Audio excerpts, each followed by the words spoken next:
Hello everybody, I have given you a bird's eye view in the first three videos on astrology and divinity, and I'll continue with that for the time being.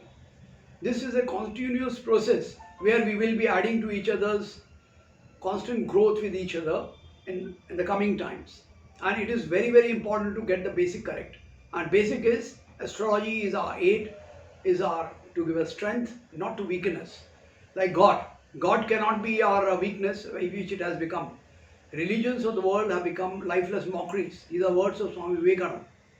Religions of the world have become lifeless mockeries and meaningless rituals. That's what Vivekananda says. Whereas religions were to give us strength, were to give us conviction, was to give us power of love, which they have failed in giving. So I'm going to use again and again, I'm emphasizing astrology as a medium to grow spiritually, to medium to grow personally, medium to grow emotionally, intellectually, every way. If it does not, if it doesn't add to you, well, you are free to walk out of it completely. But I think with my knowledge of more than 40 years, it can add to you. It doesn't need to be negative. There are times it does streamline your personality very well. Suppose if Mercury is not good and you are into business of trading or something, you can tell the person this is not you. Or you are in the business of communicating and your voice is not supposed to be good according to your horoscope. So we tell the person, don't push yourself very hard in it. It's like in cricket. Tendulkar went to Delhi's release program in Chennai, a cricket training program. He wanted to be fast bowler. He was 14-year-old. Dennis really told him, you are a little short for it. So I don't think you will be able to become a great fast bowler. It's better you become a batsman. And as we know in history, Tendulkar has become one of the greatest batsmen of all times. Had he become fast bowler, well, we don't know how he could have, what he could have really achieved. So similar is somewhat the role of astrology, to streamline your personality and give you strength about yourself. Our job is not to weaken you, not to make you dependent on various things, is to give you strength and get strength ourselves. We are all fellow travelers on the path of strength and character.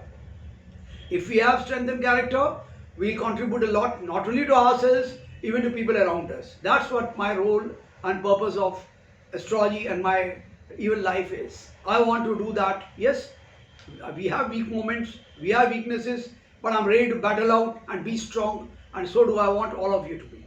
Yes, there are times when I give up, there are times all of you give up, but stand up again, fight it out. And that's what you want to do. Now coming to other three Rashis we are left with now. Sagittarius, Dhanu, Makar, Capricorn. We had finished Sagittarius, Makar, Capricorn, Aquarius and Kumbha and Meen, Pisces. These three Rashis we are left with.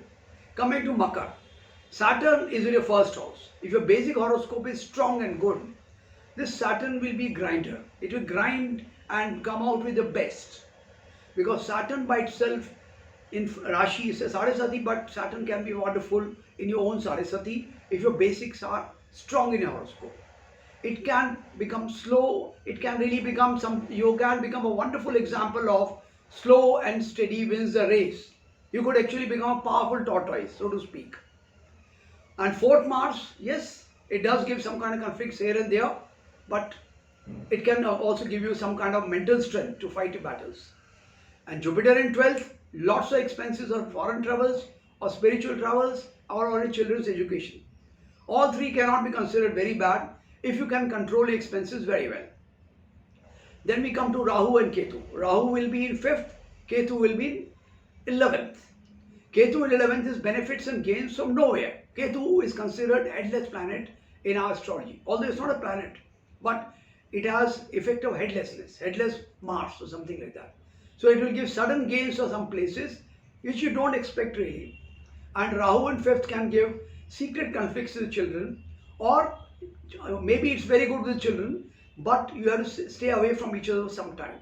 Maybe for a job, your children have to move away, or maybe you have to move away, so you are not able to spend so much time with children. So never get disturbed by Rahu's motivation or something, Rahu's presence. Its job is to create some difference, physical, mental or spiritual, whatsoever. But it can also be just mere physical difference. Sun is okay. Sun is a fast mover. So it's all right. It's in Virgo in 9th and then 10th. 10th will be a little better, but it's okay. And Mars we have discussed, Jupiter we have discussed the basics. But your most important transit right now is, without any doubt, Saturn in the first house and his own house. It's a very, very important, strong transit. If in a basic horoscope, Saturn is very strong. And if you are running Saturn Mahadasha, and Saturn is powerful in basic horoscope, as I already said, you are likely to do much, much better in life gradually. There can be sudden changes in your life, not by effort, by divine intervention, as we say it, where you could actually be propped up and you may do much better. But if Saturn is weak in horoscope, it may just give you ability to strive harder. But let's hope all of you have strong Saturn and will strive hard. Not only strive harder, but we'll get great, great results. And now let's come to the next Aquarius, Kumbh Rashi. Kumbh Rashi is running in Sadhasati again. Saturn is in 12th. Saturn in 12th, own house, is a sign, no doubt, of mental stresses, confusions and others. But there is a big positive. You could gain quite a lot from abroad or move away from abroad in a positive condition. And Jupiter in 11th is very good. November 20th, it is a wonderful transit. Major gains either through your children or through education or through your contacts. A very big contact something. Mars in 3rd house, very powerful. Your karma, your strength and everything should increase. If you are already running Mahadasha of Mangal or Mahadasha of Antardasha of Mangal, then that's Mars, then this could become great strength. It could enhance great strength in you and give you great character. And Saturn in 12th can enhance your business and everything abroad. So don't get perturbed by it.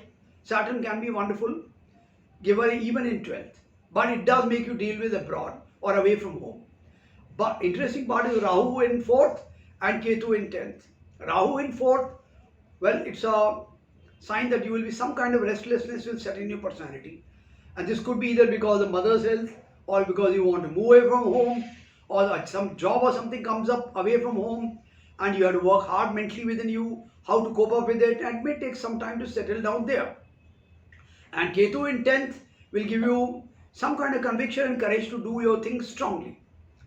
Yes, it's a headless planet, but it's strong there in 10th. So it's bound to give you some kind of courage and conviction to do better. And Ketu, we should not forget, is also under the aspect of Mars. So it can have much more courage in 10th. But just be careful and judicious. You should not become rash. So Aquarius people will be having mixed period, and if they are dealing with abroad or moving away from home or something, they are likely to benefit more.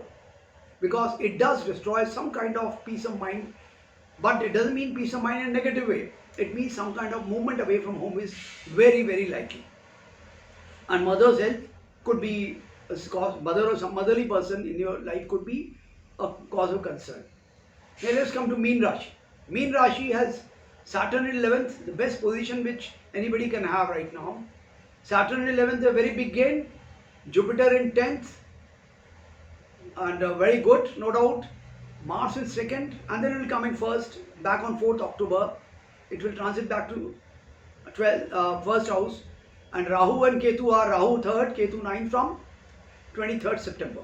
Perhaps you Pisces people have been running a great emotional stressful period because of Rahu in 4th. Rahu gives secret pains. And if you are running Rahu Antardasha or Rahu Mahadasha and Rahu is not so well placed in horoscope, it could have enhanced your pains and frustration many times. But with Saturn very good, you have come out at least a survivor. Now comes the time of becoming a winner. Rahu in 3rd gives travels, wonderful travels. Rahu is in Venus house. It can mean lots of wonderful secret lies in Saturn in negative sense, in good sense. Lots of positive travels. And if you are roaming high, well, you could have reasonably good time. But hopefully you must learn to respect other men and women before you indulge in it anywhere.